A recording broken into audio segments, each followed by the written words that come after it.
Welcome to the January 27th, 2020 Park Board meeting, our first of the year. And thanks everyone for coming. We have two main items on the agenda this evening. Jeff's going to talk about the 2020 department work plan, and Jeff and Jennifer are going to also talk about the parks master plans that we have in motion. And those are the two main items this evening. Everybody have an opportunity to review meetings from our November. We didn't have a December meeting. Any comments, questions, changes? If not, can I have a motion to approve? I'll motion. Anyone like to second that? I'll second. All in favor, please say aye. Aye. Minutes are approved. Thank you. We don't have anyone from the community here this evening, so we'll move past audience comments and jump right into the agenda. And I guess that's you. All right, I'll keep jumping. We're moving right into it. Good evening, everybody. Yeah, I thought we did this last year as well, last January, if you may recall, but with an added twist this year. I wanted to both take a look back at 2019 and some of our accomplishments, and then a look ahead to 2020. You've got two sheets that were in the agenda. The first one is 2019 and has some blue to it, without the chicken scratch of my handwriting, and then 2020. I thought I'd take a look at and just walk through some of our 2019 accomplishments. This format might look familiar to you in that this is really just a quick sort of at-glance look that we have as a department at really those major items, those items we know are going to either have a heavy community touch or some type of council policy decision. Just looking through 2019, we've broken these out into our major sort of work teams or work departments. So within Parks Administration and Park Planning, really within all the departments, got a lot done. I won't go through every single one of these, but we'll highlight some of them and then pause before we jump into 2020 if you have any additional questions or comments you might want to add. Some of what we're going to talk about tonight, the continuation of our taking a look at those three really anchor park elements of the system. With those park master plans, we set a goal of initiating that last year. We got that done. We're really happy with our first wave of public engagement we did last summer.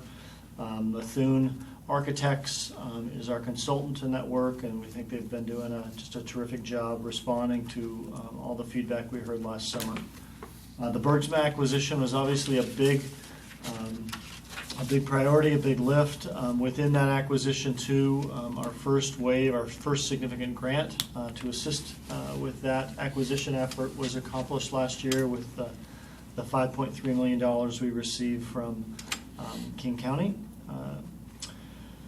Another big acquisition effort that you may recall occurred on the East Sunset Trailhead. A little different approach to acquisition in that we partnered with Department of Natural Resources, DNR.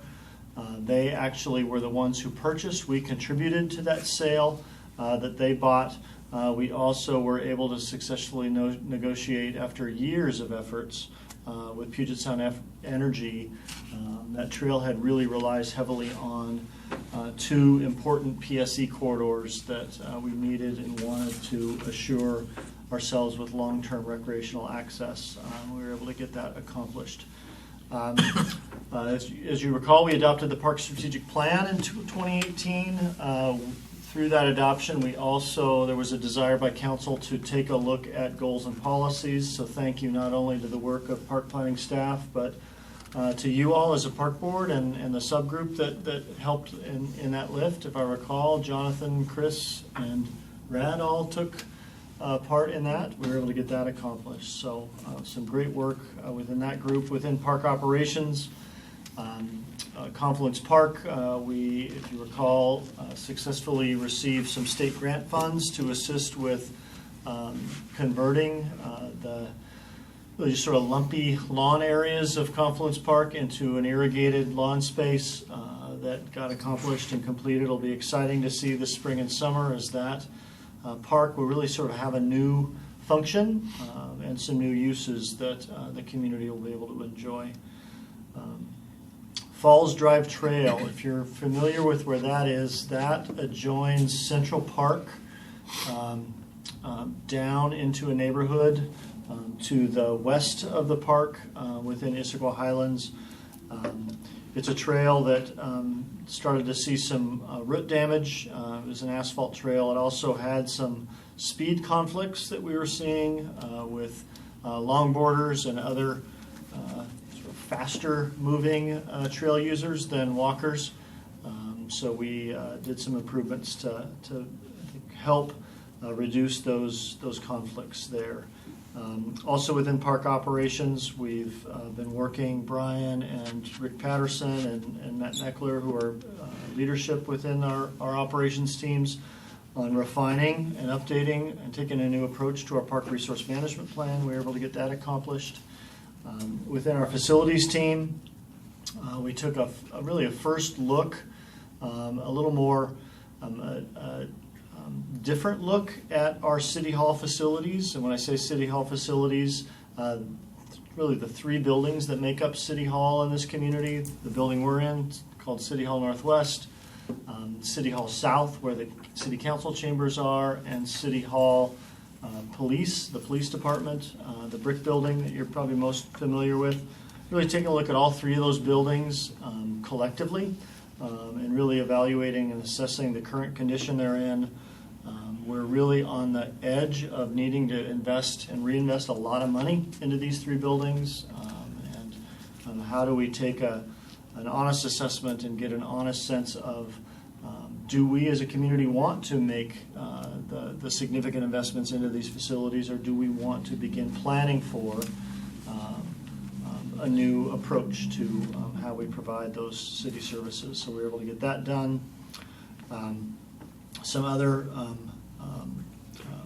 life cycle replacement work that facilities did within those City Hall buildings.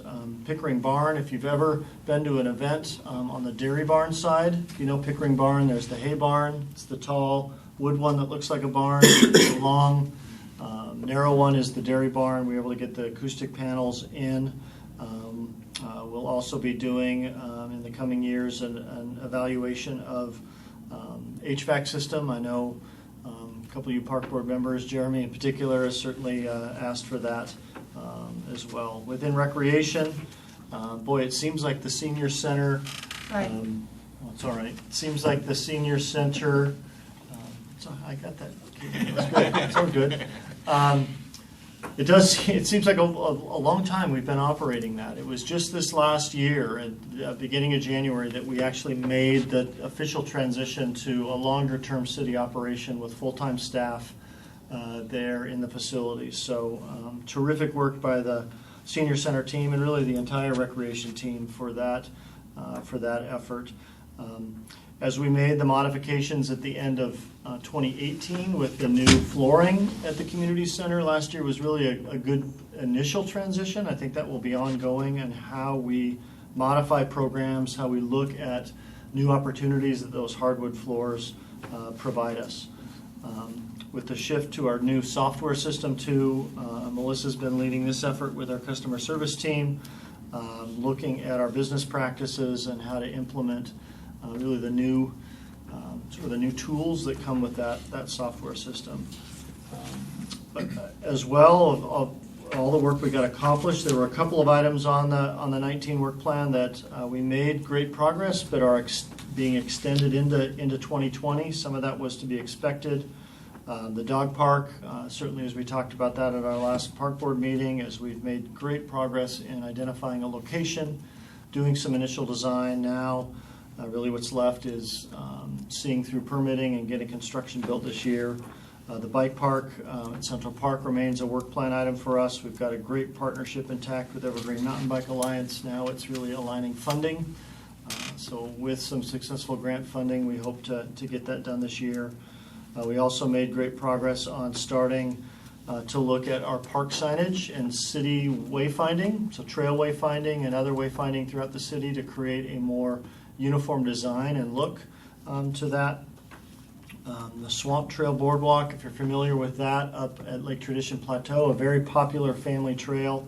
That boardwalk is near completion. We're going to just wrap up that work here in the first quarter, so it's ready for spring and summer fun. So I'm going to pause before I jump into 2020 to see if there's any questions, comments about a quick year in review. Very, very busy year for us.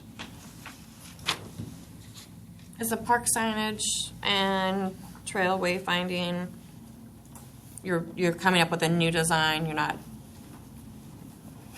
like actually changing, are you changing the signs at this time, or what are? Likely, yes. So that'll be part of the community engagement effort. So this effort isn't just looking at park signage, but it's really looking at how there are probably a dozen different varieties of park signs or wayfinding signs. So this is trying to come up with a look and a feel that says Issaquah, but can become a uniform standard throughout our public system. This work is really the design effort with the community engagement. Actual implementation will likely be a number of years and sort of phased over time, either as signs get damaged or as investments are made. I just want to reiterate, like, my concern about the names of our parks are not all consistent as far as that, to help kind of really identify what happens at that park or what activities are available or whatnot. And so I want to make sure that we're thinking about that and potentially changing those before we spend money on new signs. No, that's a great point, and I think one that certainly came up throughout our park strategic plan process, right, is how do we take cues on what the parks are named, what actually is named a park versus right. A Open natural space resource or, area yeah. or something else. So yes, great point. As far as dog park, when would you hear back on permitting in terms of being ready to move forward? Is it sometime in March? We are in process right now. We've got an upcoming meeting. Would hope, likely March.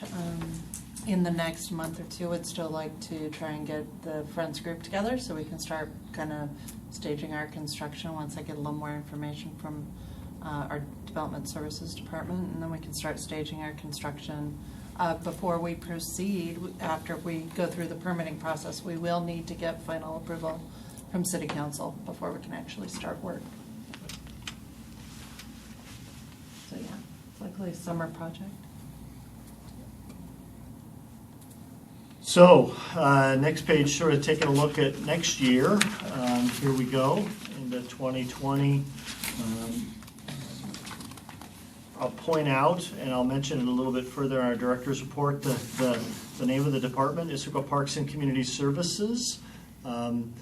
We've had a little bit of an agency, a city agency reorg, so we've taken on a couple new roles as a department that I'll touch on again under the director's report, and you'll see somewhat folded into this work plan work. Within Parks Administration, Park Planning, some of those projects that had a strong start and look to complete next year, Dog Park, the Bike Park, our park master plans for our anchor parks that we'll be talking about tonight, those three parks. As we've shared before, we're really at that point of this next wave of engagement that as those plans get adopted in 2020, those will be adopted as three separate plans per park. We're going to pursue a state RCO grant. So as we were successful in getting a King County grant for Bergsma, you may recall at the time we bought the property, we submitted what's called a waiver of retroactivity to the state RCO department. That allows us to now apply for grant funding, since it's a grant cycle year this year, as if we haven't bought it. So we think we will be able to be very competitive in getting another multi-million-dollar grant to assist with that acquisition effort.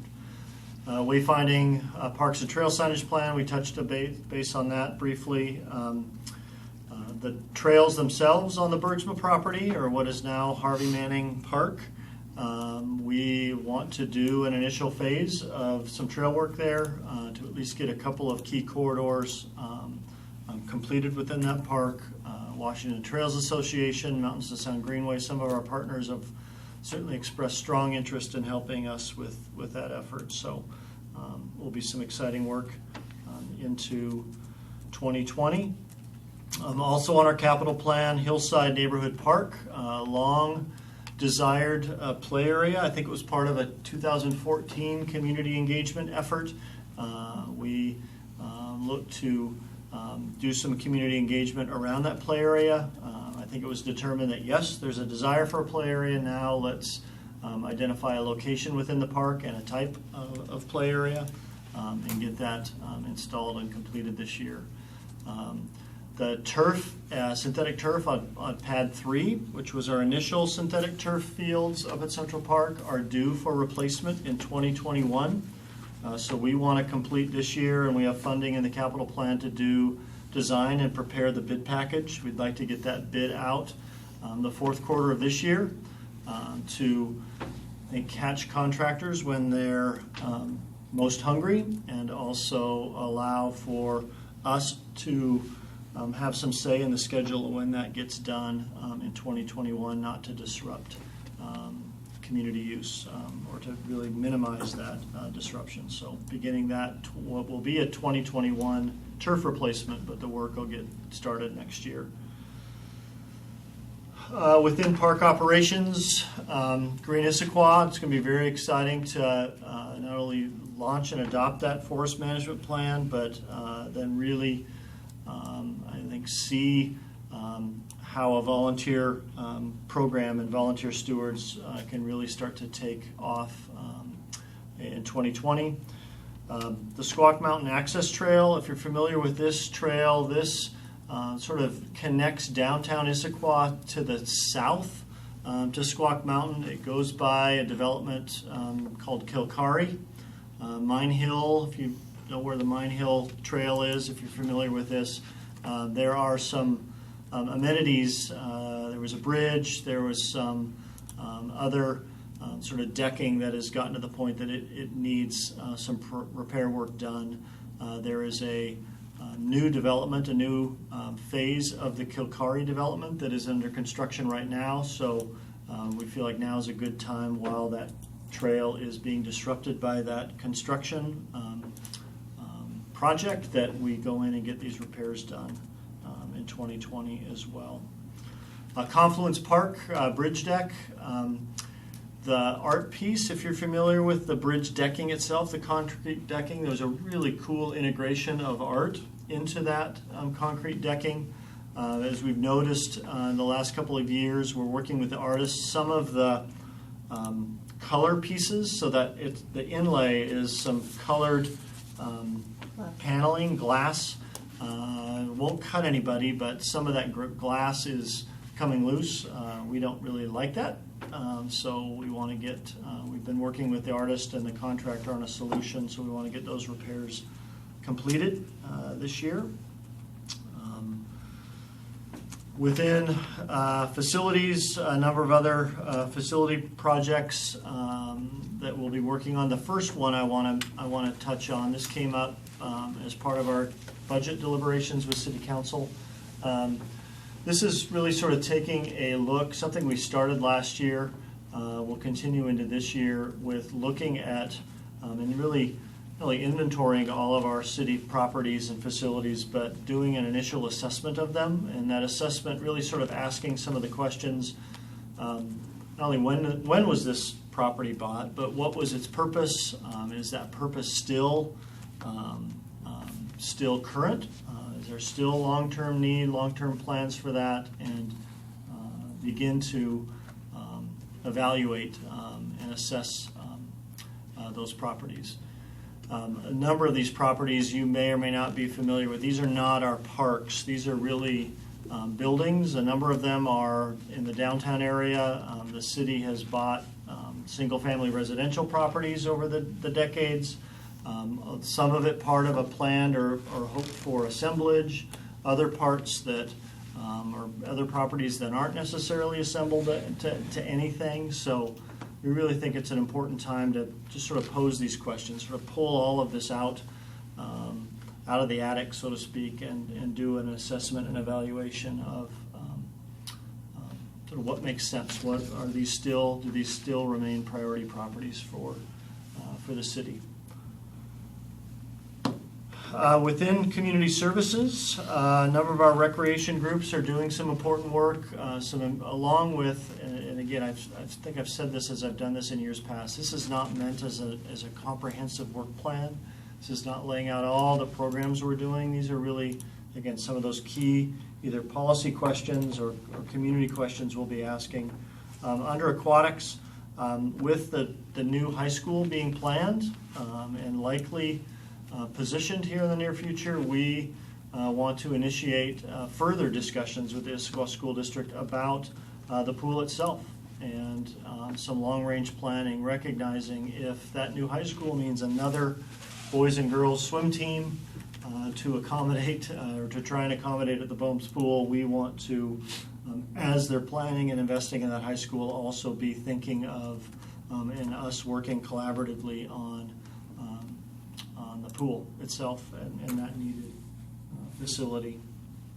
Within our sports group, within athletics, we've worked these last couple of months looking at our spring soccer program. We've noticed numbers being down the last couple of years. We've launched into a new partnership with not only Issaquah Soccer Club, but also Issaquah Football Club, which is not American football, but world football. So it's another soccer club. We now have 2 soccer clubs in the community. So partnering with both of them on the spring soccer program should be an exciting launch this year. Community center team is going to explore what before and after school program might look like for the next school year. Again, part of that integration with the new flooring, sort of new positioning of the community center. What opportunities do we have there? I mentioned earlier some of the city reorg that's occurred. Arts, the arts component within the city, the art commission, all the art work that's done, public art and such, really often throughout our park system, that has been incorporated into our department and brought into our department. So integrating that into our department, integrating their grant process and everything else. Amy Dukes is the staff member who leads the arts team. Terrific person. She does great work as well. Human Services and Monica. Her work will be integrated into the department as well. So 2 very much community services, very much community-minded services that the city does is now incorporated into the work that we do within the department.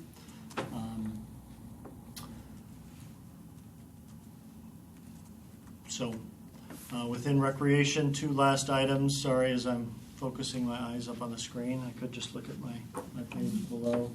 Our specialized recreation program, which is continues to be very, very successful. We want to take a little closer look at the fee model for the program itself.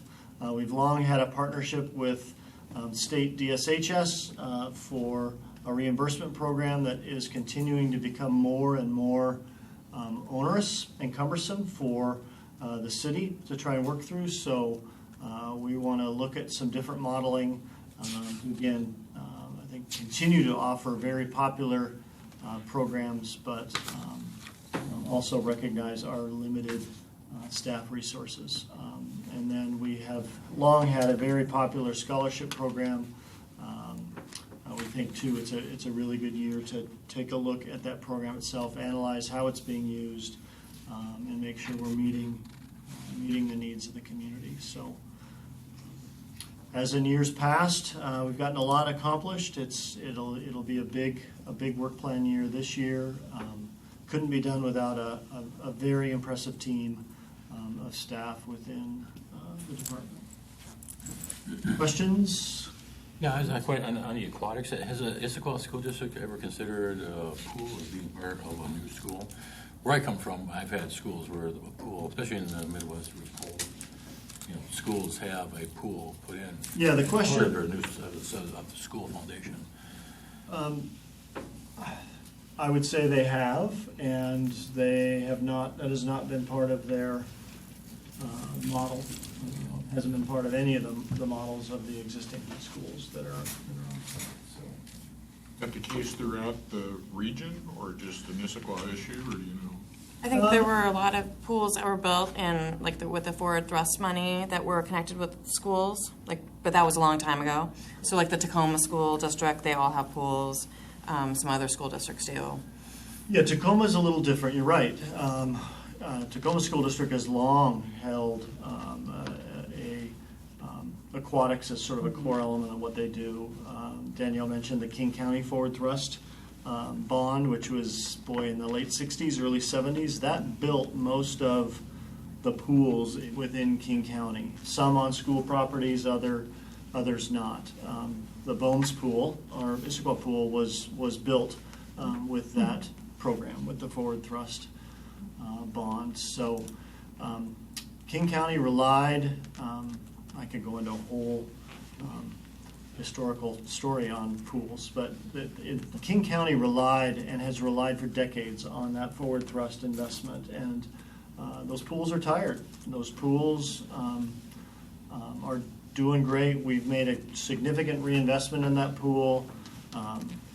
Zach Leeson and the Aquatics team do a great job of programming that pool. I think we're well positioned for that to still have a lot of life in it, but there's not been significant investment or expansion into pools. So there is space to potentially add some lanes up on that site as one option to explore. I don't know where these conversations are going to go with the district. Obviously, a lot of conversation needed with both them. They have their own legislative board with the Issaquah School Board, as well as our own city council, so I don't want to get ahead of either of those two groups, but we just know with Liberty High School, Skyline High School, Issaquah High School, all relying on that pool for their needs, we really think it's an important time to have this conversation before a fourth high school is opening up. And I can share it. So my son has swam for the high school team for 4 years now, and what happens with them is they have practice scheduled like right after school, but it's basically an hour, which is a short amount of time for swim practice. One day, at least one day a week, another school has a meet, and so a home meet, and so then they can't practice. So that goes from 5 days a week of swimming to 4 days a week. With one they'll have a meet, and so they'll have 3 days of practice. They have 75 kids, I think, this year on the team. It's a huge team, and so they're really limited. Like, they have way too many kids in each lane swimming. So, like, even with the amount that they're using the pool now, I just can't imagine how it will be possible to accommodate another team. It's like they get the most out of their swimmers for that very short amount of time that they have the pool. It's very different than my other son swims for a team in Seattle, has much longer practices, a lot more lanes available. They get a lot more swimming in. My kids go to Liberty, and I think at Skyline, the busing, just the time and the busing, the cost involved with that, just to bring them there to practice, Yep. It's There's no definitely a easy conversation. answer. Yeah. There's no easy answer. I mean, aquatic facilities, yes, can be expensive, but they are certainly assets that are well loved and well used. Approximately how much of our pool supports the school system off the cuff? I mean, like, percentage-wise? Of the programmed use of the pool itself, 20%, 50%? I'd say closer to 20%. I mean, when you look at other competitive swimming, open swim lessons, it's certainly not, I wouldn't put it as a majority. But again, that pool is meant to be a community pool, so we wouldn't necessarily want it to solely become a pool that serves high school meets and doesn't have that community learn to swim, aquatic fitness And even during the meets, like there's swim lessons happening at the same time. So, I mean, like it is fully programmed. And we used to have middle school, like Not in the same lane. not in the same lanes, but in the other part of the pool. But we used to have, like the middle school, when my older son, who's a senior now, when he was going through middle school at IMS, they actually had they had swim, like part of the PE curriculum was at the pool, and they've gone away from that. And that would be, that's another opportunity, I think, to make sure that kids do have that water safety that I would love to see us have back in our programs. Some important work as we head into the year. I had a question about the park land inventory that you're doing. Did you said so we've acquired properties that aren't all like parkland, right? So like residences and whatnot. But are we inventorying all city land, so not just land acquired by like for the purpose of parks, or? You're talking about the item under facilities? Yes. Yes, we will be looking at all of the Like, properties. all of the properties of the city to kind of say like, is this the best use of this property, going forward? Right. I have a couple of questions. Since we're talking about Confluence Park Bridge Deck, this would be a good time for me to update this question. Part of that program was to include some interpretive signage. Where are things at with that? And it would be Have to follow up for the it would be a good 32nd time. It would be a good We'll time find out where it would be a that's at. good time to follow up on that, since Yep. there's going to be some direction with the Yep. bridge. It'd be a good time to get that finalized. Yep. Because I think it related Thank you to for the reminder. related to the bridge, as I recall. Oh, yeah. Right? Yeah, Right. it's about the theory behind the Yeah, design. right. Yeah. Well, that's just signage within that phase of. Well, I think a lot of people the probably. phase of the Confluence project. Explaining why it looks like a the pipe. mayfly aspect of Oh, the right. bridge, I Yeah. think a lot of people probably don't grasp the concept, and an interpretive signage would help that process. Right. It's a Yeah. good educational opportunity, Yep. and I gotta believe there's a lot of people that cross that go, what in the world is all of this? My next question relates to, of all the items in 2020, I don't want to put you too much on the spot here, but I will. Yeah. So of these items, what do you see that you would be coming to the park board for any action items? Yeah, great question. Just to give us kind of a preliminary heads up of what we might be seeing here this year. Yeah, I can certainly follow up with a more comprehensive list, but certainly the dog park, bike park, the master planning work for the anchor parks, those all will have, to the degree that we're having community outreach and community conversations, I really see that as also being conversations here and recommendations related here. So, I think that would hold true as well for the Hillside Neighborhood Park work, the Green Issaquah, as we move towards adopting that plan. I see that coming to you before it goes to City Council. So Wayfinding. certainly don't feel on the spot. I think wayfinding, exactly, we'll have a park board touch and feedback and opportunity. So a number of items then. Yep. Okay. Yep. I think hearing some of this programmatic discussion around aquatics and some of the questions asked, certainly keeping you all apprised of how and where that conversation is going as well.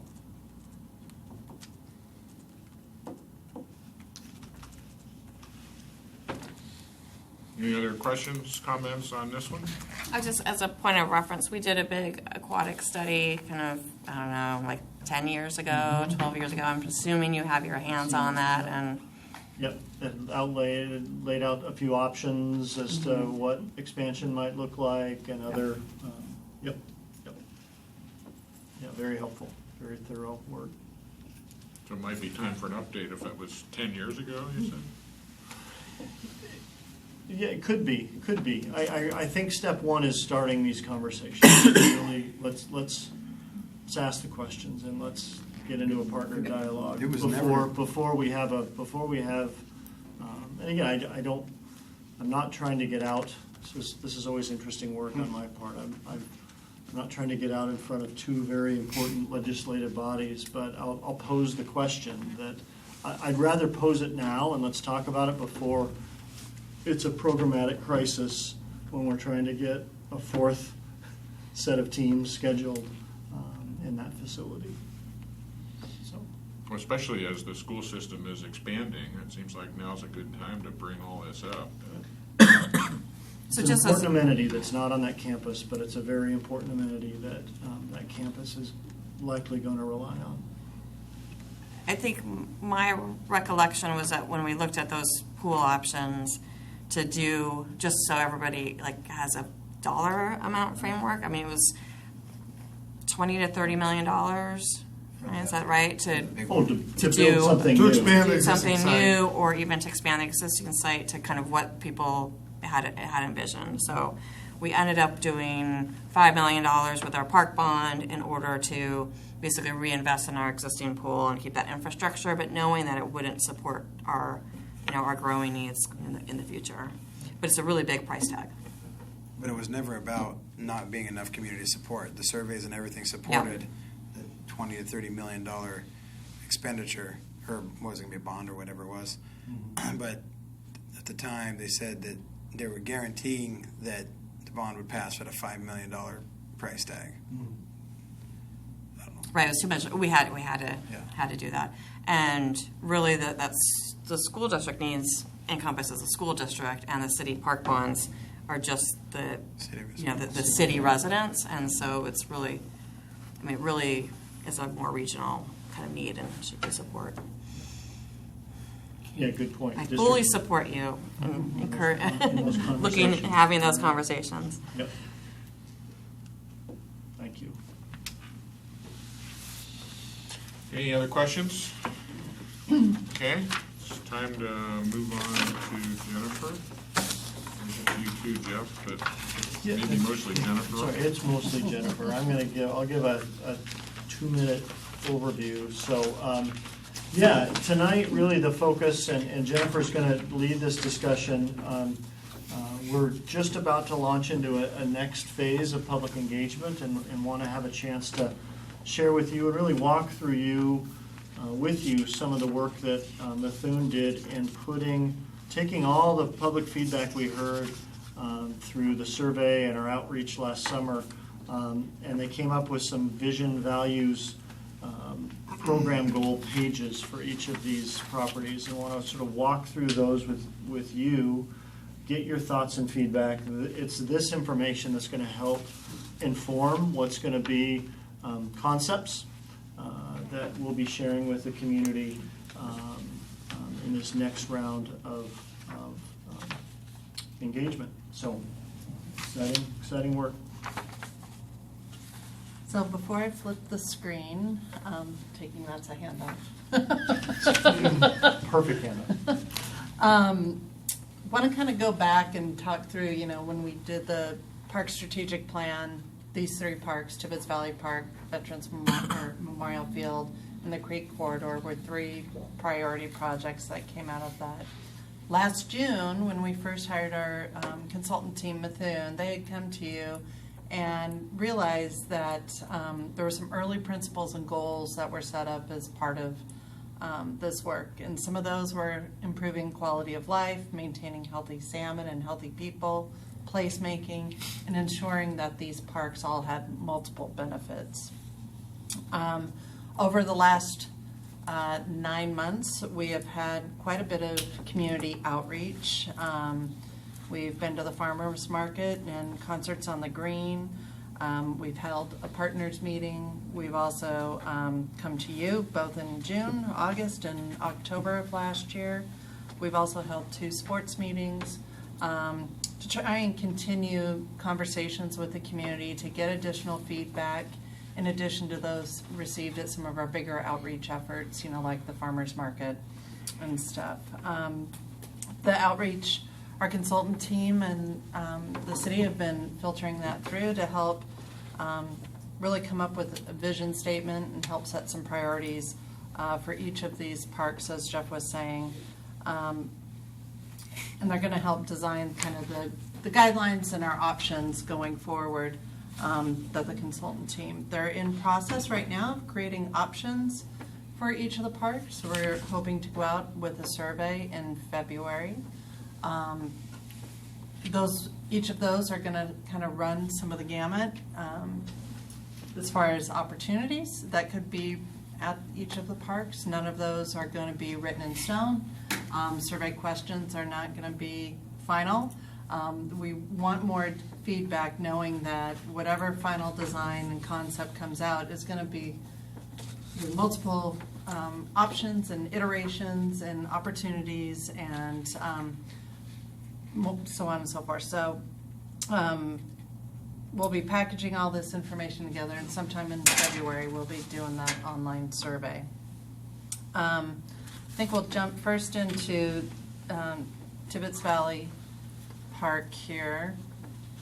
Can I ask one quick follow-up question on? Yeah. So when we last spoke about the outreach, you hadn't had success reaching some of the sports teams. I'm just wondering what sports teams have you connected with, and which ones are still out there? We've been able to touch base with soccer groups, one of the baseball clubs, not all of them. We've certainly updated them all, shared with them dates, the feedback, all the information that we've given you here. So I don't know if their non-response has been, hey, we like it, keep going. What team did you connect with? I'd have to look Okay. at my notes. I can't remember the specific name. So Tibbetts Valley Park, as you know, is a 37.5-acre park, and the vision statement that came out of the engagement is to be an active, diverse, and vibrant regional park that responds to adjacent growth areas, welcomes visitors to the city, and serves today's and tomorrow's Issaquah. As you might remember, the north is up on this image. Just on the other side of the park there is where the boundary of central Issaquah, where more urban density and growth is going to occur. So ensuring that this park really relates to future development that's going to occur, as well as our growing community and diverse sports needs, are going to be really important. Some of the themes and priorities that were heard through the community engagement was to improve and diversify the sports fields, ensure that we have use all season long or throughout the seasons, and expand the types of programming and activities. When you're there, there's not a lot of opportunity, and the uses seem somewhat separated now, so bringing those together is a core value. Also, add activities adjacent to the sports fields for varying ages. Make the creek an accessible feature. Ironically, one thing we found out in our community surveys is some people didn't even know there was a creek that went through there. So how can we open it up and invite use while still protecting habitat as a core feature? Also, make sure we connect to the new dog park that is going to be occurring or under construction this year. Also, include programs that support future urban growth and maintain quality of life, and develop natural areas for both active and passive recreation, and also create a looping trail for walking around the entire park.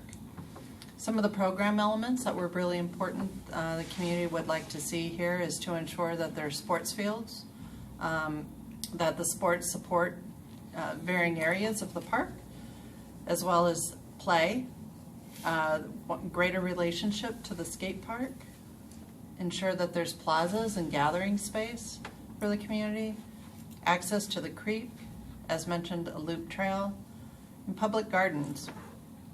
Another thing would be a kiosk or pavilion for people to gather information or to gather as well. Also maintain some open lawn space was important, and access to the natural areas, as well as maintaining hard court and sport games like the basketball and tennis. So as we've been working through some of the design options, we heard a few of these same program elements for Veterans Memorial as well. So when we start going out to the community, really deciphering where best some of these uses or activities reside is going to be really important to figure out. Any questions at this point on Tibbetts Valley Park with the themes and priorities Can that I have add been? it? Yeah. I guess I would make a suggestion to include interpretive public art as an element to this. Yes. So jumped ahead to my next point. Oh, okay. That'll be in all of Yeah. them. Yes. So as you will remember, the Arts Commission has commissioned Don Fells as an artist. He is working with our consultant team to integrate art into all of these master plans for the three anchor parks. And one of the questions that we're pondering in asking is also about how art integration is going to be into each of these parks, and some open-ended questions about that, because we'd like a little more feedback as to what themes and ideas the community would have that they would like to see represented there. Yes? And perhaps how to make it so we don't have to go back a year later and do resurfacing or fixing of glass pieces of art. Yeah. Most certainly. Yeah, this planning effort is not, these concepts are not going to be designs, but you're right. How can art be incorporated in a way that is, maintenance friendly, et cetera. I was going to touch on as well, just I think to reiterate, as these concepts are rolled out, really the goal of this next phase is not to try and have three concepts so dialed in that the community feels like they're forced to choose one, two, or three, like we've done in other efforts. This is really going to be intended to try and take ideas and formulate sort of the bookends of that idea or those ideas and see what resonates. And I think what we're likely to see come out of this is elements of each of these concepts that are most sort of appreciated or most accepted by the community, they most like and they least like. And we're probably working towards a hybrid of those concepts. Another thing to point out that I think is going to be really important in our context of evaluating this, but also that we share with the community, we're really trying to set a vision for this park to live for several years, and realizing we're not sitting on capital dollars right now to just turn around and do this. We're really trying to position this. We're trying to pose this question and say, all right, what does the next iteration of Tibbetts Valley Park need to be? What does this community want it to be? Its neighborhood is going to change. The pressures on this park are going to change. How do we be prepared or best prepared to begin making investments so that we're not having to guess or make these in more of a pressure type situation? So. Exciting effort, but some important. This work is going to feel like it has a bit of a long view and not a. All right, we're turning around and building it next year. That's not going to be the case. Does it ever come up? Both these parks and a lot of the parks. We talked about that in past years. Are very sports, activities. Mm-hmm. But doesn't people ever want pavilions and a gathering and a place to cook food? I mean, that's what I think about park. I live in Maple Hills, which is between Renton and here. We have an outdoor pool, which is actually used for competition. I mean, it's a competition type pool. Tennis courts, basketball courts, play area. But they also have a pavilion. with grills for people can gather and have Boy Scouts to gather. And I look at this, 37.5 acres, and I'm like, oh, let's have a family get-together or a family reunion at Tibbetts Park. Well, you could not do that. No, Carl, you bring up a great point, and we've And heard that's- that time and again from the survey. This is a great park. It's lived a great life, but it is so dependent upon a scheduled athletic event Yeah, to yeah. fill it. That Which I'm kind of surprised because, we always talk about people live in Tallis, in this area of the town. This is about a huge park for that area for them to get out to, and I'm surprisingly that people So don't. here's a great Speak up more opportunity. We hope for to, that. how do we still have this park support? It needs to have a strong support for sports fields, right? But how do we perhaps, For through family synthetic gatherings. turf and through some other reasons, get a lot of, there's still a strong sports component to this, but we also allow this park to be more of a drop-in, unstructured, a busy, vibrant park with or without a sports game scheduled. And I'm assuming Tibbetts Creek Manor is kind of part of this discussion and whether to keep it going like that or to repurpose that space or that building. It's Yeah. not only part of this, it's also part of the city facilities Yeah. assessment we were talking about in the work plan, yep. And then, Veterans Memorial, is we've heard before, as I don't know when it's used other than Salmon Days. We've had other people comment on that when we talked about, picking up the dog park location. I still don't know what it's used for. I mean, it's got a ball field there, an open field, and I never see anything going on there. I mean, so it'd be really nice to really somehow figure out some kind of functionality.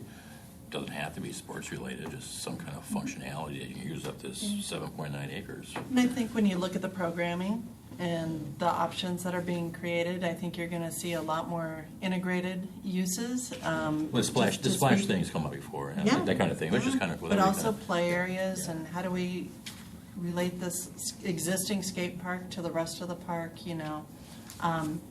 And these options are supposed to generate conversation. And when we know this first time around, not all questions are going to be asked in the survey, and we're going to have future rounds of conversation and opportunity for engagement on these as they work towards a final plan down the road. Yeah, as we transition to veterans, I think both of these parks, again, have lived great lives, but they are, in their current form, very underutilized. They are, and the park strategic plan, we I think drew this very thing out, right? That part of placemaking, part of that theme of placemaking is how do we take these anchor type spaces that are so well positioned and realize that we can, as a community, get a lot more use and function and performance out of these existing parks than currently exists. So is it the two of you that are going to come up with proposed ideas of what to do with veterans, or is that just this committee, or who comes up No, with? so that we have a landscape architect firm on board, Methune Architects. They've been here, so we're working with them and their team of landscape architects. They're the ones coming up with those concepts. It's so different, okay, so like the Civic Plaza as a concept. But, I'm just thinking like at the park board here, really like the Civic Plaza thing. Yeah. I mean, who really makes that decision? Who's going to make the decision to say, hey, we're going to turn Veterans Memorial into a Civic Plaza, for example? How would that happen? Well, this plan would come to you, the master plan will ultimately come to you as a board, each of these, for your recommendation. And that's from this group, but they're getting their feedback from the public then to decide. Yeah, Okay, well- that's what I was wondering. Yeah, this next phase of public engagement, again, is not trying to come up with a final sort of forced choice of one of these concepts. It's really, I think, going to help. We would intend to come to you with not only the options, but here's what we heard from the community. Now, how do we want to shape this into a preferred concept? Yeah, So- okay. I do want to just point out, there's 6 baseball fields that are, part of these 2 properties, and so we have to, as a city, be engaging in the baseball community to get input as to what the needs are, which of these fields are working, what age group they're working for. I mean, I know Veterans Memorial is not used often, but I've mentioned this in prior meetings. It is used for a specific age group, and so both my kids had a whole season that's pretty much the only place that they played, because we don't have other fields that are that particular size. Yeah, and so it would have, it's not used by like a lot of baseball teams, but those kids, we have to have a place for them. And so I just, I think we can use Tibbetts in a much more, it can completely be redesigned and be used in a more efficient way, and especially if you can turf the infields and whatnot. But we have to have meaningful dialogue with those groups. And I'm happy to help facilitate that. It's really important, though. It's very, very important, and we will continue to strive to do that. And I think we very much look forward to that dialogue.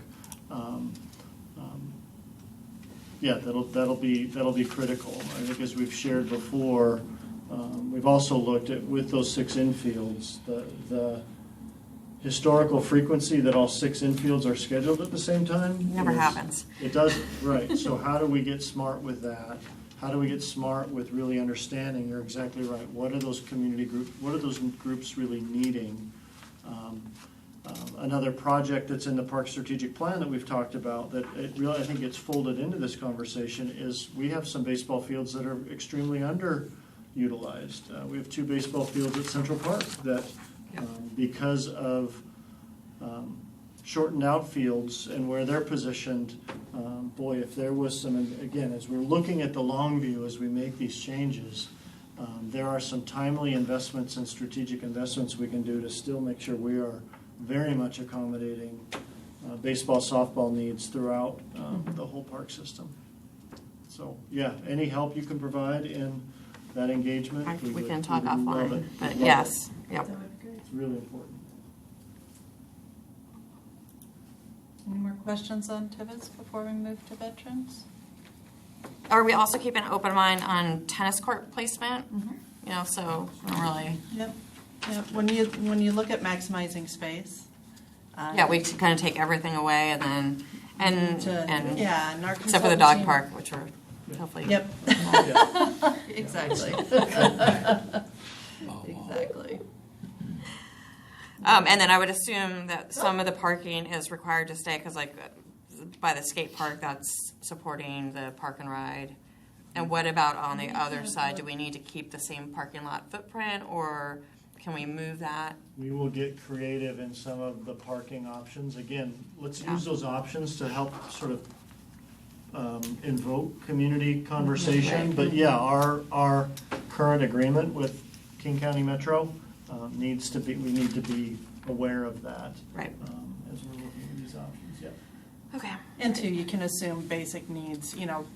When you see the concepts, they're going to be very general, more like pieces of felt on a paper, that are spatially. We're not getting to granular detail about Designing. restroom placement and some of the basic needs that we would get into further design.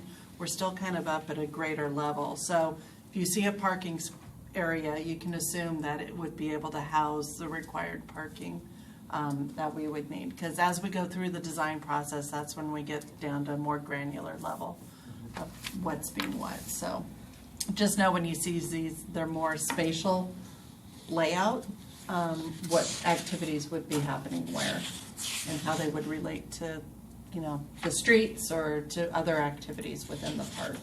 So how granular do you need to get in order to actually finalize a master plan? Can that stay at a pretty high level? Yes. Okay. Yes. Yes. Yes, there would still be, my experience of doing master plans to this degree and trying to get that long view to really help inform investments, there would be, as you would go into design, there would still be another degree of public engagement, right? To really, now let's design that first phase. Yeah. Do we Or want to put the second phase. bleachers here or here kind of Yep. thing?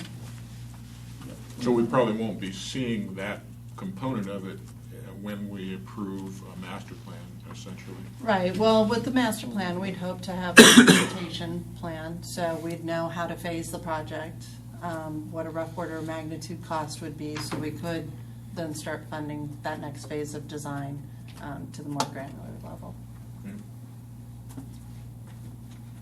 All right, let's move on to Veterans Memorial Field. This, again, here, the vision that was set out is to become a downtown destination that celebrates the past, present, and future of Issaquah, honors veterans, firefighters, and miners, and capitalizes its location in the valley. This is a 7.9, almost 8-acre area, and we have to remember that we're also including the Depot Park and pedestrian park as part of this, because we have a lot of park spaces, including the senior center, that don't really relate to one another. So as we look at how we improve the park, we need to look at all these other public areas as well. Some of the themes that came out of the public engagement are, again, play for all ages, stronger connection to the senior center, maintain the vet field or the multi-use green, ensure all seasons use, also a way to stroll around, a loop, take advantage of and maintain the flatness. This is one of the flattest areas in the Old Town area, which is something to relish. Improve connections on the west side. So how do we relate to Front Street?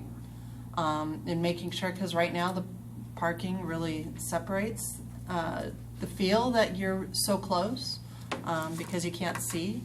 You know, when you're in pedestrian park and you look, sometimes you can't even see Depot Park, even though you're right there next to it. Potentially change or remove parking. Love Depot Train and Park. People really want to keep that there and love the history that's associated with it. They want to see it enhanced so it has more of a relationship to the park. Also create public gardens for enjoyments, plants as destinations. Some of the program elements that they would like to see: play, as we mentioned, maintain the open green field, maintain a memorial piece there, also strolling, splash, community gardens, park center, civic plaza, planting gardens, hardcourt sport games, commercial space use, and also maintain the relationship to the train and museum, as we've mentioned. So again, Brad, this is one park that art is going to be very much a theme through, both not only from the historic standpoint, but also the railroad that's there, as well as some history on the valley floor. So this has a lot, and I think you'll see in the concepts some of those scenes. And again, we'll have questions that relate to art, spatial use. Yes, Jeremy? I noticed that the city hall and the police station are within that. Is that just for reference to show that's part of city property? Yeah, just for reference, we are not doing anything. It's more just for the relationship to the space. We're not designing those space areas at all. So thank you for pointing that out. So is everything within the white border add up to the 7.9 acres? No. Or not? No, you would have to take out the city hall area there, but then yes. But everything like Alder Street, part of the Rainier Trail, all of that is included? Depot Park. Yeah, pedestrian Depot And park. all of the parking lot Seven. area as well Yes. is included within that acreage? Yes. Yeah, this is a smaller footprint, obviously, than Tibbetts. Brings with it more opportunities and more constraints. I think these concepts, as Jennifer were highlighting, I think we want to take the opportunity of presenting concepts that present bookends of opportunities. I'll use parking, I think, as a big one to illustrate this.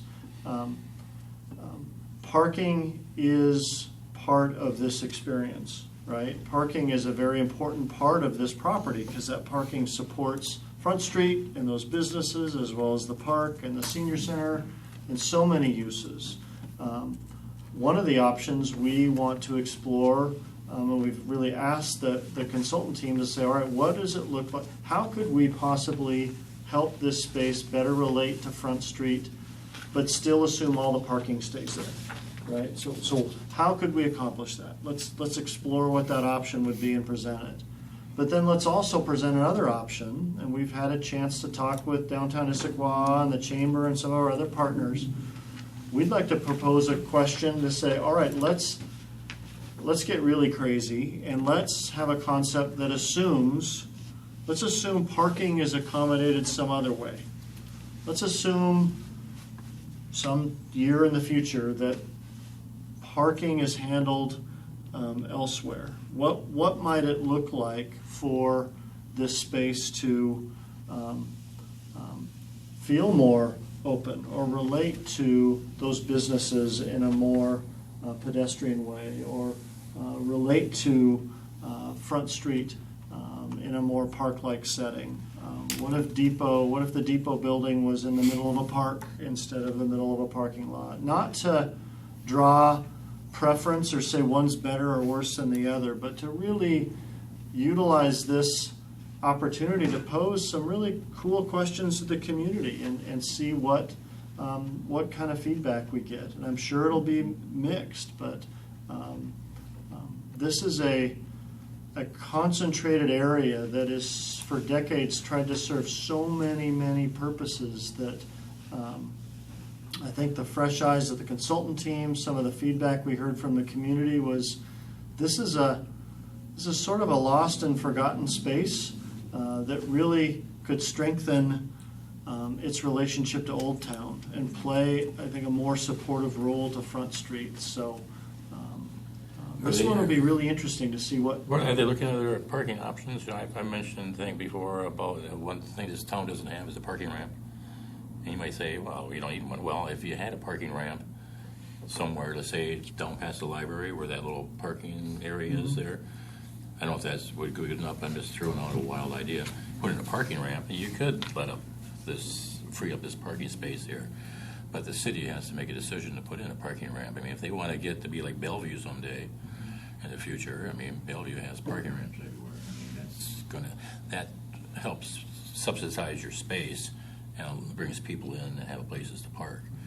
I'm not sure where the city is with that, ever thinking of putting in one somewhere. But yeah, these are all very long-range questions that aren't intended to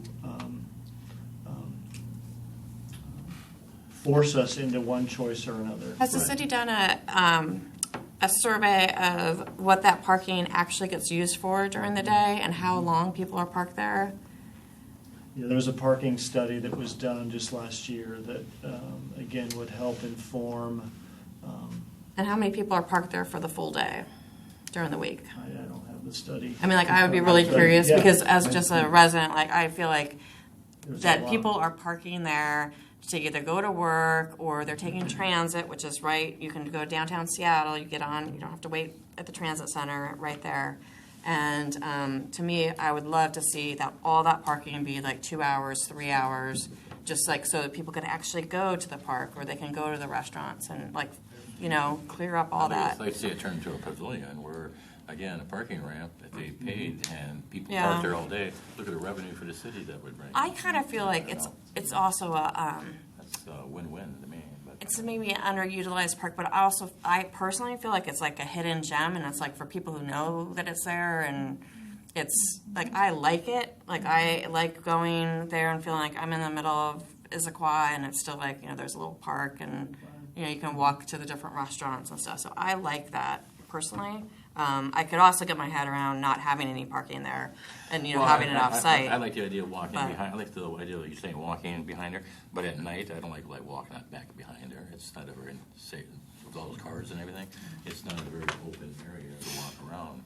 If you want to go downtown Issaquah at night and walk around, and if that was all open or area, like a pavilion type thing, it'd be nice to walk behind her. It wouldn't be like running into trash cans and cars and hope you don't get hit by something. And it's dark. And Well, there's, I mean, And then you got the people senior living center. in their vehicles. And I'm sitting there behind thinking of the senior center. I mean, look at the outdoor activities the senior center could do. They can't really do any outdoor activities because it's all parking. And then there's a big open green field, so if I was an older person, maybe at the senior center, looking at this big green field going, oh, that's nice. Yeah, the relationship of the senior center to the park itself. How do we have some program elements activities for outside them, and activities and yep. And I think that I think the goal of these options is to do just this, to invoke some community conversation about opportunities. I think the good news is, I think there are some really vibrant opportunities and options. Should all the parking remain there, this could still be a better and improved park space that relates to Front Street and supports Old Town a whole lot better. It could also be a space, should parking go somewhere else, that has other opportunities. But I think what we'll find is there are ample ways to improve the experience and the performance of this space either way. Jeremy, you had a Why couldn't we put signage there now, like 2 to 3 hour parking or something? Why do we have to wait till we redo the park? We don't have to wait to do the park, but that's a different parking ordinance and how you allow or don't allow time limits on your. That's a city code change that would need to happen. Because they have in other parts. I don't know why they wouldn't have it here. If we know people are parking there, going to work. I think this has long been identified as not parking, but as really community and business parking. I think some of this community probably think that's a through road. It's not really, no, it's not necessarily meant to be a through road. So when you get past Front Street, you got to cut in the subway there. It's a great question, Jeremy. That would be, and I think it's something that the businesses have brought up, and that's been sort of non-park board questions that have been asked time and again. But if there's a general sense that this park is underutilized, I believe that one of the reasons it's underutilized would be that it is difficult to find parking, and you'll do a pass, and then you're like, okay, and there's parking along the outside perimeter of the baseball field, but people aren't really aware of that, and don't go back there. But I would love to have the city seriously consider having that be shorter term parking. It should not be commuter parking,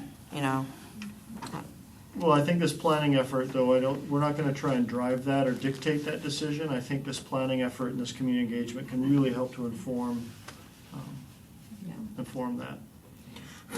Yeah, some of the things that we talked about, it would just be a great opportunity for some of these commercial businesses, to do some outdoor seating that goes up into a park rather than into Front Street, because there's been a lot of push in the last few years about outdoor dining along Front Street. Almost every one of those restaurants are now doing that. And I go, God, who wants to sit right next to basically just nothing but a parking lot of cars going through Front Street and have meals? I don't get it, but there's a push for that. It would be well, it's nice because you don't have. But wouldn't you rather? They're not going fast. It's back here. It's back here. They're not going fast at all. We turned it. But I mean, that could be a nicer, opportunity Absolutely. than what it is. The other thing, I was actually on one of the survey teams last year, and this was one of the areas that I surveyed. Huge amount of traffic. Nobody stays. Virtually it was all walk-through. Everybody that I was there, a huge amount of numbers. Everybody was in and gone within 5 minutes because they're just going to the parking lot. They're just walking through. Nobody stayed there for anything. Right, and that's one thing we also heard in the survey responses, Right. whereas, most people don't go here unless it's salmon days. Right. And That's there's nothing drawing people here. The playground does get a lot of use.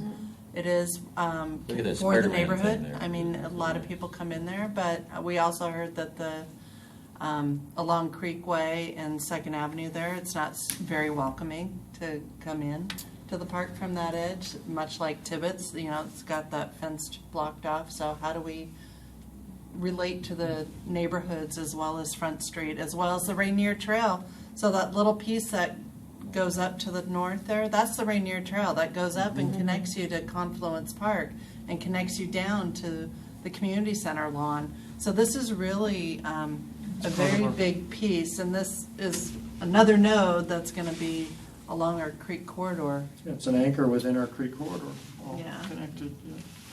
So when you start thinking about those greater relationships and you zoom out, it really demonstrates more the importance of this as a little more active park, because this park's going to be able to have some elements that, say, Confluence isn't going to be able to have due to some of the restrictions that were Proximity to placed. the creek. Yeah, and the proximity to the creek.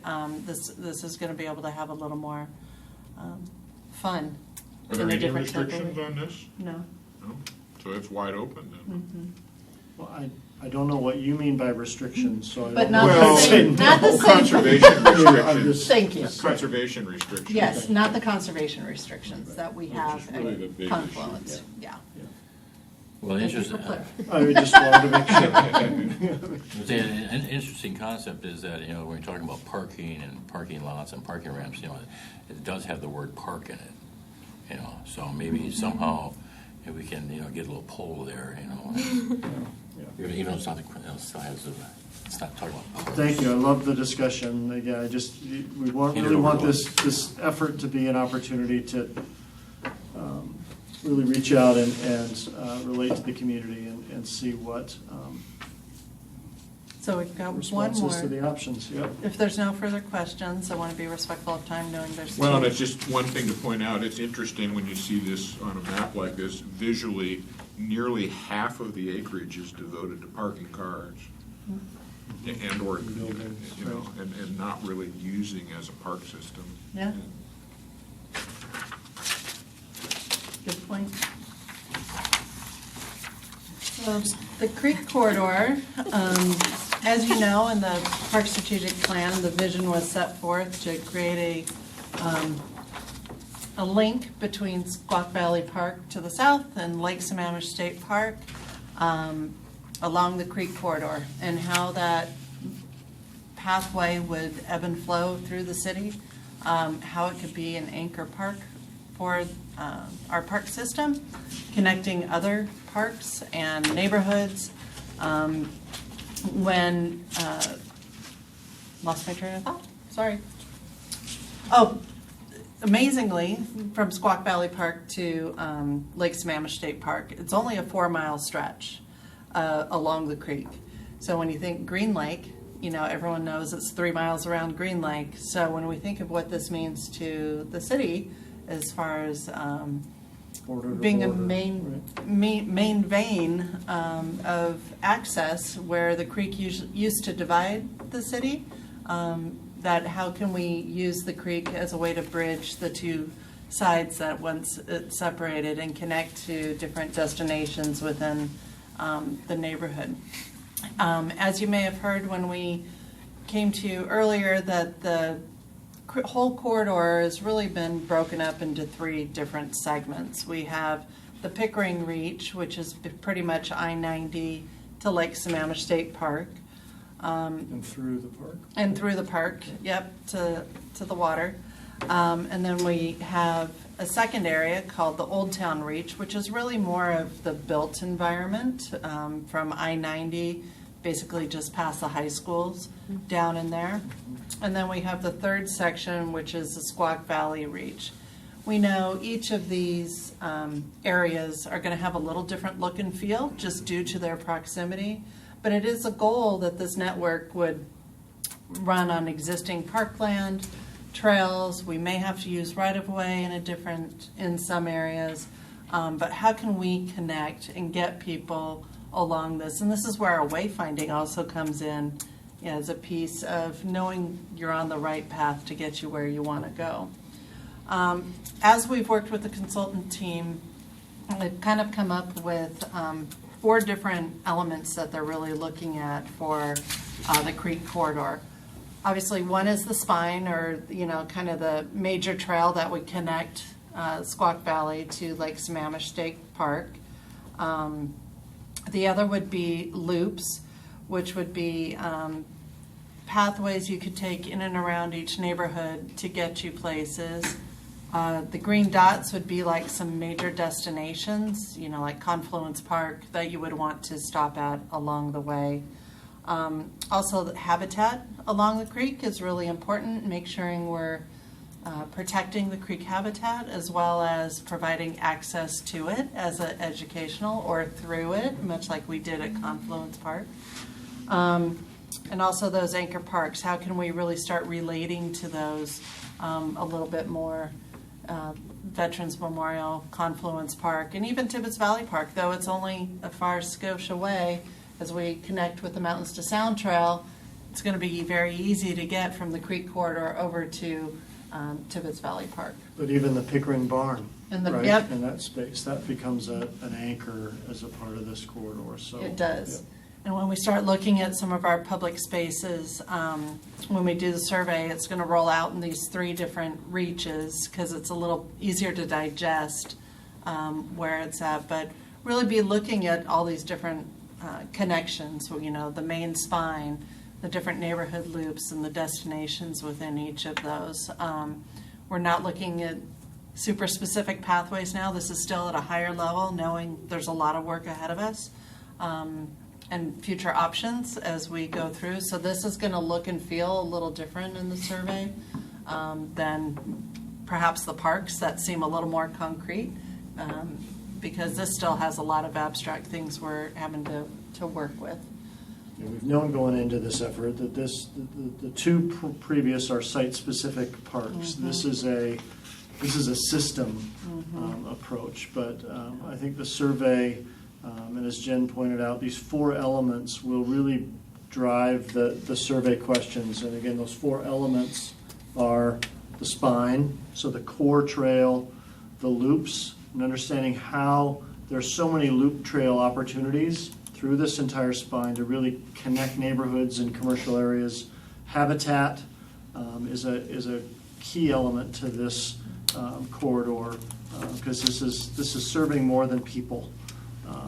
And then that 4th element being the anchors, being that we're threading this spine to connect a lot of our public spaces that, again, have felt isolated, I think, for many years, and they really are part of something bigger. So. And just to share some of the priorities that came out of this were to improve connections between existing parks, provide ways to view and experience Issaquah Creek, reduce potential conflicts between pedestrians and vehicles and cyclists, also make existing parks and open spaces more visible and accessible while imagining these new spaces can be better used and enhance the natural corridors used by wildlife.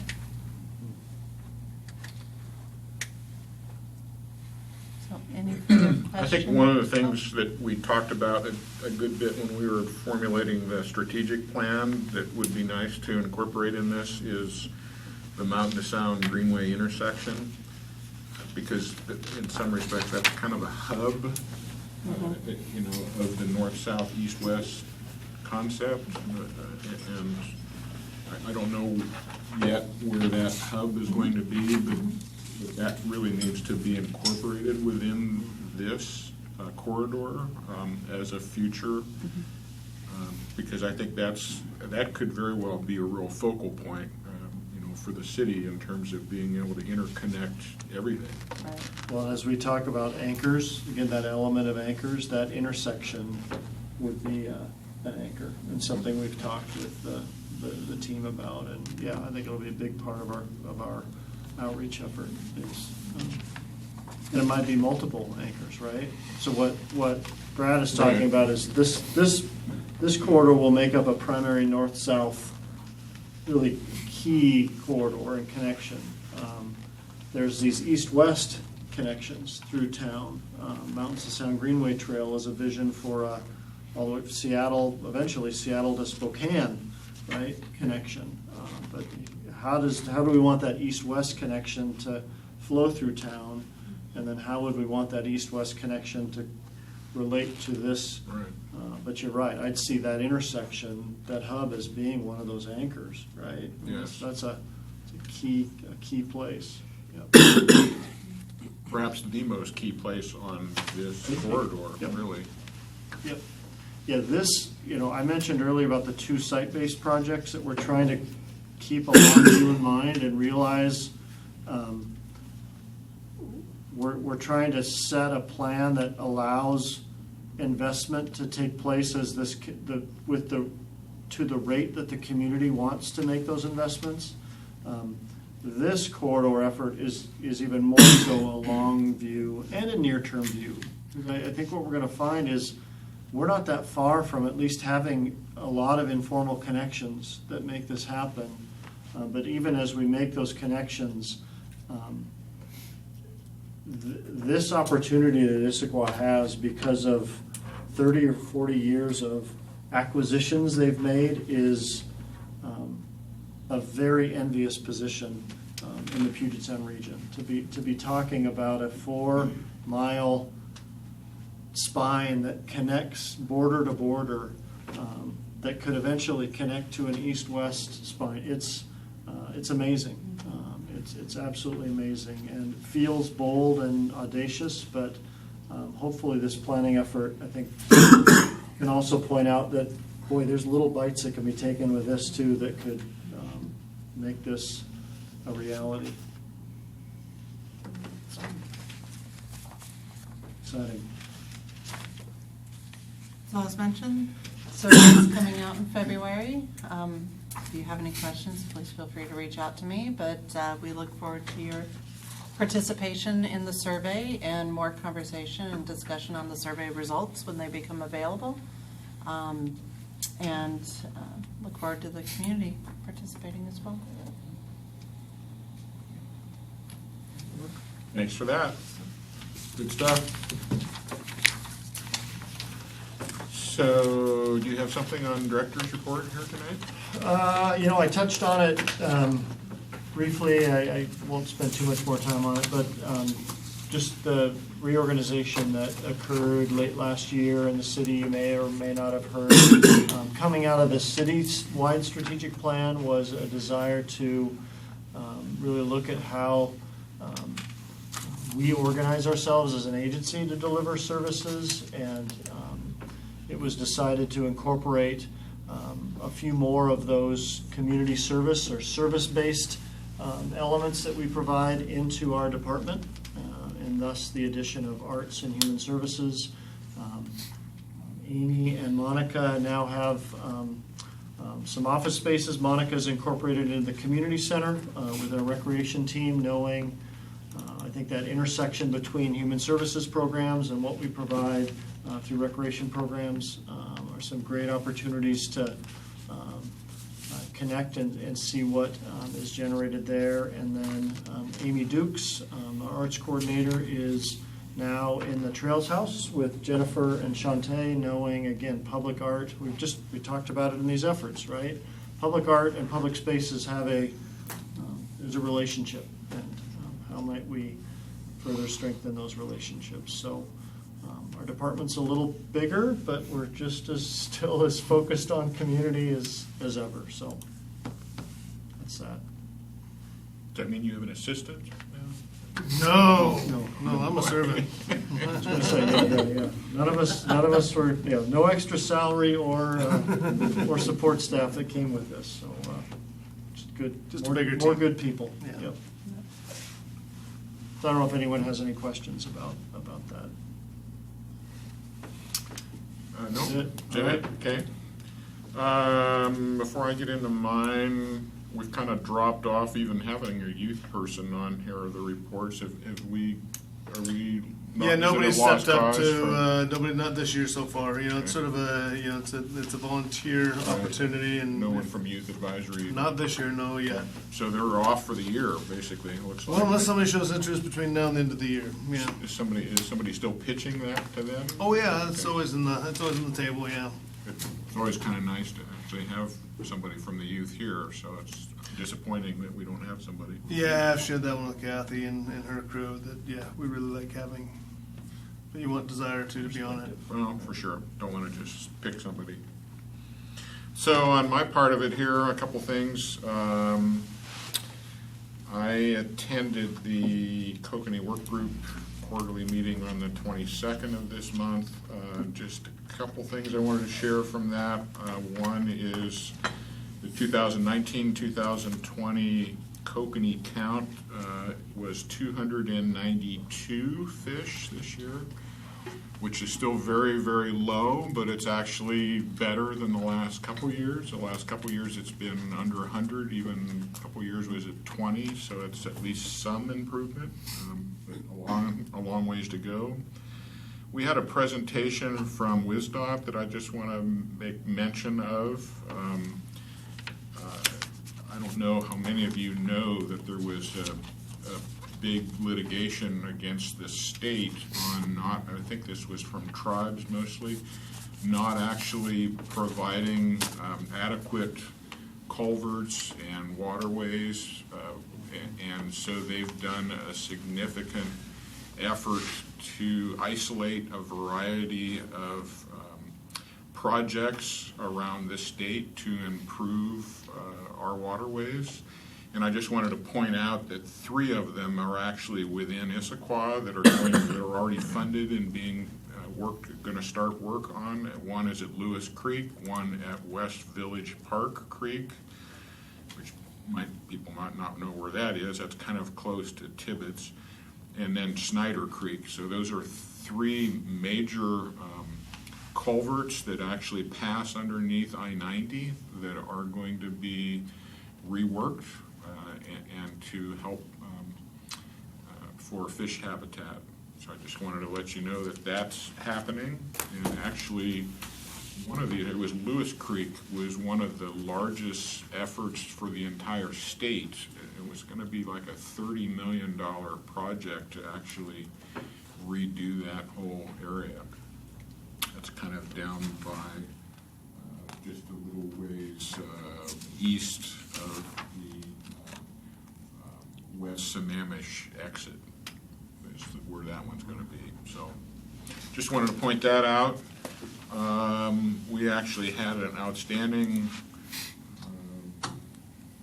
attention to the premiere of Spawning Grounds. In fact, it was sold out. We even had to turn a few people away, which was the only unfortunate part. But the film is really good. People enjoyed it. North Bend Theater was a good venue for it, other than it was turns out maybe a little smaller than what we could have used. There's actually, if you didn't have an opportunity to see it, there is going to be another opportunity. The Seattle premiere is actually going to be on February 8th at the Intellectual House at the University of Washington campus. For those of you who don't know, Intellectual House is kind of a cultural center that the UW is now installed. I believe it's kind of like a longhouse. Have you been to it? I have. Yeah. So that should be a good event as well. If anybody is interested, just reach out to me and I'll give you a link about how to get tickets. And we created a brochure about kokanee. I put some on that back table. If you're interested to grab one on your way out, there's enough for everyone. That's enough about kokanee. Next topic I wanted to talk about is audience comments. So for those of you that have been around for quite a while, you'll probably realize that I kind of changed things up a little bit when I became chair to get more engagement from the community and opened up audience comments, not just at the beginning of our meetings, but also kind of after important topics. I mean, my intention of that was to get more community engagement, to give some feedback, especially after staff had made some presentations. It is something that is within the rules and regulations. We've attached a copy here for you. I recommend everybody have an opportunity to take another look at rules and regulations. Here we are at the beginning of the year. But in Section 8 of Rules and Meetings, item number 3, public participation, does indicate that the chair has the ability to change that at my discretion or at the chair's discretion. So that's what I've done. I kind of wanted to kick it around as we're going into a new year in terms of what your thoughts are about doing that, continuing. it was a little disappointing to me that I had to cut off one member of the community last meeting. I think that was partly because I had been allowing comments later into the meeting, and he wasn't here at the beginning, and that's probably where that happened.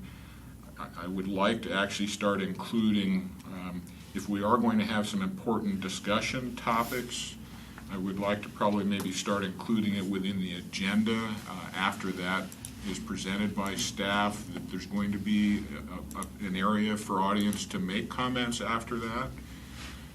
So it's not so much of a surprise. I think it's really mostly just in when we have certain things like the dog park, or we have, maybe some of these master planning efforts, certain things are going to come up through the year where, for them to talk at the beginning of the meeting and then have a bunch of a presentation, they'd like to actually maybe say some more things after that in terms of what their opinion is about various things. That's why I've kind of opened it up for that. And I would like to continue that to some extent. I don't think that it's beneficial for us to do it, which we didn't do it last time when we were actually going to vote on something. And so I probably wouldn't want to allow it at those times. But any other time when we're going through discussions or informational, I would like to continue giving the flexibility for the community to have an opportunity to step in after staff has made a presentation to give their thoughts. So open up for discussion, your thoughts, yay, nay, you like it, you don't. What do you think? I think it's important, even if it's not always cheerful. Maybe we ought to just do whatever we do consistently. Right. And then plan on like a time frame, 15 minutes or something like that, so that we don't get caught. And then if it's that type of a topic where we have 50 people show up, and maybe you have the discretion then to say, well, we're going to open up that 15 minutes to 45 minutes, and everybody plan on staying a little bit longer for that one, because we would anyways. Right. And typically, we know ahead of time when those are going to be those. I mean, we've had meetings in the past where it's been nothing but public comment on some pretty contentious topics. I know that for a while we did that when I was chair as well. Like if we had a topic that was going to generate a lot of information, we did put it in the agenda. Kind of flip back and forth, though. I mean, I think the fear is that if you provide that opportunity at the beginning, you don't want one person to take 5 minutes then and then take 5 minutes to talk about something different later. I still wouldn't allow double dipping. So that's sort of the tension there. I have no problem getting. I always felt like comment on a particular topic is much more useful after people have seen a presentation. Right. Because it might elicit, when I listen to a presentation, I have more questions and whatnot. It's just more relevant. I do think the cap is very important to keep, though. I mean, we've had some in the past where if you didn't have that 5-minute cap, there would have been some that would have talked for 20, 30 minutes. Mm-hmm. Yeah. So. And we've also made it smaller. I mean, we've definitely, when we've had huge groups, we've had 3 minutes. Yeah, I think that has to fluctuate depending upon how many. What does city council, what's their default? 3. I think. I was surprised actually when I looked at these today that it was 5, because I thought it was for a long time we had it as 3. I think regular council meetings, it's 5. And most of the time, 5 is plenty, because we don't usually have more than a couple of people, but that needs to be shortened up if we have much of a crowd here. We haven't really had much of that last year, but. One nice thing about having a comment so available at the beginning is that if someone really wants to come and convey something, they can leave then. They don't have to stay until. Well, plus they can talk about any things topic. Right. Yeah. Other than what's on the agenda. And so, I mean, do you agree that by adding that onto the agenda as an area for audience comments after a specific area would be a good idea? Give everybody the heads up that it's going to be open and. Any other comments about that? Okay, that's what we'll do. I have another comment about the rules. Like if you're going to be amending them, is there a reason that we are supposed to be asking people for their address when they present? So they're supposed to say it's in Section 8. when they recognize the audience member, she'll use the lectern microphone to state his or her name, address, and relationship to the city. And I know, like, from my perspective, like, I'm kind of have been before uncomfortable asking people about, to provide their address, and especially now that we're televised, I don't know that it's, we need to be doing that. I think relationship to the city is sufficient. You can say, I'm a resident. And that's generally what I've been Could doing. even say neighborhood. Yeah, neighborhood. But I don't know if there's what the root of that requirement we can and whether confirm it's with clerk's office. I believe there's some latitude. We've been using Latitude substantially. I haven't asked for any addresses in the past several years that I've been doing this. I do think I used to. I do think it's, well, because it's in I'm a there. rule follower. I do think that it's significant that they at least identify, are they within the city? What's the relationship to the city? Where's the City council resident? asks that if Especially if you're coming from outside the city. GPS. Take your coordinates. address. Yeah. 50 degrees left. And then I would also suggest, if we're proposing revisions to this, that Section 11 includes some discretion to reorganize the order of business. So it currently says the order of business for each regular meeting shall be as follows, and it's very specific. Right. And I know a lot of times, like if we do in fact adjust things, if necessary. So I would propose that we say unless adjusted at the board's discretion, or board chair's discretion. Yeah, just so they have some flexibility. Like a youth report, if they need to leave early or something, they could do it early. Like sometimes it's modified, we do a field trip or something like that. Yeah, yeah, so. And then, are we doing this 7 days? Are we getting our agenda 7 days ahead of time? No. We shoot for it, but it's not the full 7 usually. Yeah. So I know that's something that we've struggled with for in the past, and I don't know if we want to adjust the requirement so it matches what can actually happen, or if we want to try to ask for it easier, or ask for it earlier. They originally got put in there because we were never getting any for a long time. Right, yeah, we were getting, that was an issue for a while. Right. A long time ago, Right. but So, but these have been in place for a couple of years, I think, yeah. now it's good for listening. So anyway, I would just say we should look at those too, if we're proposing revisions. Well, especially if we have a lot of attachments, the more advanced to be able to review that, I think is appropriate. And the more difficult that is too. So, I think that's a, Right, it's a two-edged sword. Thank you for letting me know. Thank you. April? Is there specific requirements for the youth involvement? Like, I mean, if I meet a kid, can I invite him to come and be our youth, or what? Can always be a member of the audience. Sure. But in terms of an actual presentation, normally would need to get somebody from. I think April's asking about the youth rep. Yes, Youth yes, yes, advisory. thank We have a youth you. advisory board High school. with the city, and so it's a youth advisory board member is usually who It's fills that. on you. So they would have to go through the process of becoming a Be- be a youth youth advisory advisory board board. member. Right. Okay, right. so I should look up information on that to Right. We get could- clarification. That'd be the way, right. And the purpose of that is so that they can then go back and advise the youth advisory board that has a lot of other outlay of information, rather than just somebody that wouldn't do much of anything with that information, maybe.